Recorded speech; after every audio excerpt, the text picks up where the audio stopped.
Hi, ഞാൻ അഞ്ജന. എല്ലാവർക്കും പുതിയൊരു വീഡിയോയിലേക്ക് സ്വാഗതം. ഈ പ്രപഞ്ചത്തിൽ നമ്മൾ കാണുന്നതും കാണാത്തതുമായിട്ടുള്ള എല്ലാം തന്നെ ചലിച്ചുകൊണ്ടിരിക്കുന്നുണ്ട്. ശരിക്കും ഈ ഒരു യൂണിവേഴ്സ് എന്ന് പറഞ്ഞു കഴിഞ്ഞാൽ ഒരു എനർജി ഫീൽഡാണ്. അതിലുള്ള എല്ലാം തന്നെ വളരെ വ്യത്യസ്തമായിട്ടുള്ള തരത്തിൽ വൈബ്രേറ്റ് ചെയ്തുകൊണ്ടിരിക്കുന്നു. ഈ വൈബ്രേഷൻ നിയമം നമുക്ക് എങ്ങനെ ഉപയോഗപ്പെടുത്താൻ കഴിയുമെന്ന് നോക്കാം.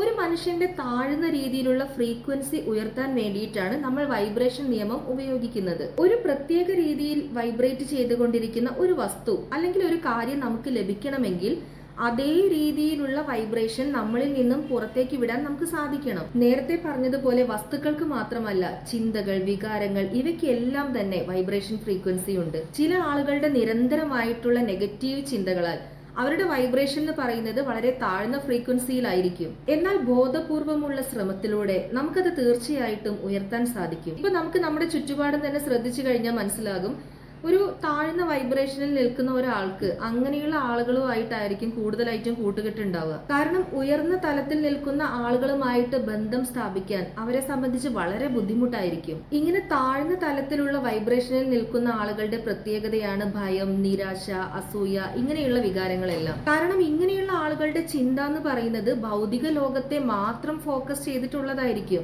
അപരിമിതമായിട്ടുള്ള സാധ്യതകളും ആനന്ദവും നിറഞ്ഞു നിൽക്കുന്ന അകം ലോകത്തെ കുറിച്ച് അവർ ശരിക്കും ചിന്തിക്കുന്നതേയില്ല. നമ്മൾ മനസ്സിലാക്കേണ്ട ഒരു കാര്യം, പ്രപഞ്ചത്തിലെ എല്ലാ വസ്തുക്കളും നിരന്തരം ചലിച്ചുകൊണ്ടിരിക്കുകയാണ്. ഇതിനൊരു എക്സാമ്പിൾ പറയുകയാണെങ്കിൽ, ഈ പേന നമ്മൾ നോക്കുന്ന സമയത്ത് ഒരു ചലിക്കാത്ത ഒരു ഖരവസ്തുവാണ്.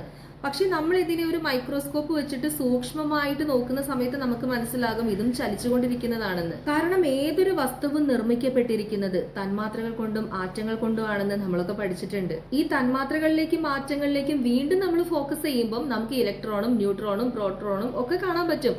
അപ്പൊ ശരിക്കും പറഞ്ഞു കഴിഞ്ഞാൽ എല്ലാം ഒരു എനർജി ഫീൽഡാണ്. ഇതിൽ നിന്നൊക്കെ നമ്മൾ മനസ്സിലാക്കേണ്ട ഒരു കാര്യം, ഈ പ്രപഞ്ചത്തിലെ എല്ലാം നിർമ്മിക്കപ്പെട്ടിരിക്കുന്നത് എനർജി കൊണ്ടാണ്.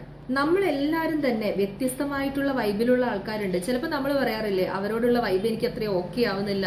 ചിലപ്പോൾ അത് കുറച്ചു കാലം കഴിഞ്ഞിട്ടായിരിക്കും. ചിലരെ നമുക്ക് ഫസ്റ്റ് കാണുമ്പോൾ തന്നെ അവരായിട്ടുള്ള വൈബുമായിട്ട് നമ്മൾ യാതൊരു മാച്ചും ഉണ്ടാവില്ല. അങ്ങനെ നമ്മൾ നെഗറ്റീവായിട്ട് നിരന്തരമായിട്ട് ചിന്തിച്ചുകൊണ്ടിരിക്കുമ്പോൾ നമ്മുടെ ചിന്തകളും എനർജിയാണെന്ന് നമുക്ക് അറിയാമല്ലോ.